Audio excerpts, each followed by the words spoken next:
Good afternoon, my name is Simon Bell and I'm from Stone Town Conservatives and I'm looking at stone life. Now I'm up in King's Avenue in a beautiful Victorian terrace, and one of the points on my manifesto was preparing stone for an electric vehicle future.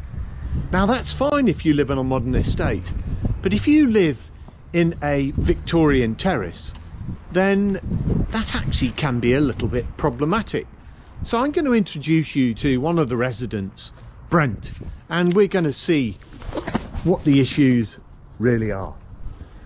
Brent, good afternoon, how are you? Good afternoon, I'm fine, thanks Simon. It's lovely to meet you, and I know your family actually has been in Stone for over 100 years? Yeah, my grandmother was born in 1887 in Stone. Dad was born in 1916 and he passed away here too. Oh. So yeah, and we've got a long association. Indeed, and one of the points that we were just discussing is preparing for an electric vehicle future. Yeah. And I believe a number of your neighbours have actually been looking at purchasing and wanted to purchase an electric vehicle. Indeed, yeah. And what was the sort of outcome? Well, the outcome was one of the neighbours bought an electric vehicle and tried to charge it at the back of the property, but it was too inconvenient. They couldn't really get the vehicle successfully around there. The other one has just bought a brand new car and was going to wanted to purchase an electric car, but couldn't because of charging points. Right. You can't charge them easily. Right. So actually, here we go. There is a real issue, because here we have your vehicle, and here's the pavement. Here's your property, and how are you going to be able to charge electrically your vehicle? There's only one way, and that's to get residents parking, a residents parking zone, so that each resident has their own slot to park in, and thereafter the technical problems of plugging in could be overcome. Absolutely. At the moment we have a situation where during the week people are coming to Stone to work, to shop, etc., and so the residents sometimes can't even park in the same street, let alone outside their homes. Which will then make a complete mockery of having your own electric charging. Well, yeah. How will you charge it? You're going to want 250 yards of cable. You know, it's just not practical. And the other thing that comes in, of course, with electric vehicles is pollution.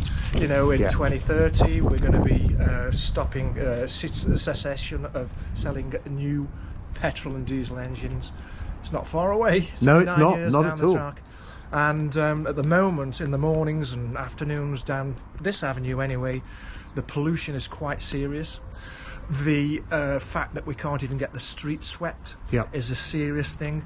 And also, above all, Simon, the quality of life of residents has been reduced dramatically over the last 10 years or so. Yeah, indeed. We've had a petition compiled and sent off 15 months ago. This was the 30th of January 2019, and there's been responses, but nothing positive, nothing from the highways department. So yeah, it's a sensible approach to think of the future. Well, I mean, I'm committed to looking at finding a strategy, discussing with the county council, and actually looking towards the future for Stone of what do we do. Because as I've been going round and meeting people, lots of the modern houses, they've got, you know, parking in the front, and people have, and more and more electric vehicles as I walk round, and it really is starting to take a major interest. Indeed, my eldest daughter's just bought one. They've got their own drive, their own plug.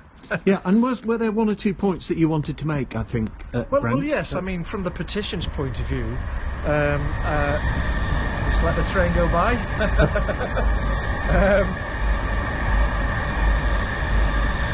Just a second, here we go. So there were over 90% of the residents who signed the petition. All that time ago, is to say 2019.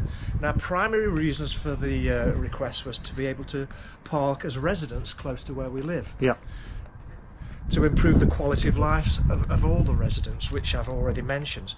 To improve safety for all road users, including pedestrians, those with pushchairs and disabled and cyclists. Improve traffic flow, thereby reducing congestion and of course air quality and cleanliness, i.e. road sweeping. Yeah.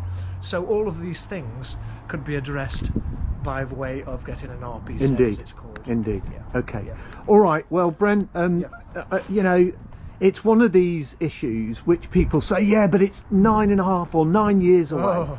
Believe me, we need to start planning now, Yes. and to ensure that you and your neighbours and the people who wish to live here in the future Yes. are not prejudiced No. by not being able to, you know, Exactly. plug their electric vehicle in. Yeah, well, we ain't going to have electric vehicles. We're not. Anyway, Brent, I'd like to thank you very much And indeed. thank you too for approaching me instead of the other way around. Not at all. That's very kind. Simon Bell from Stone Town Conservatives. Thank you. Thank you.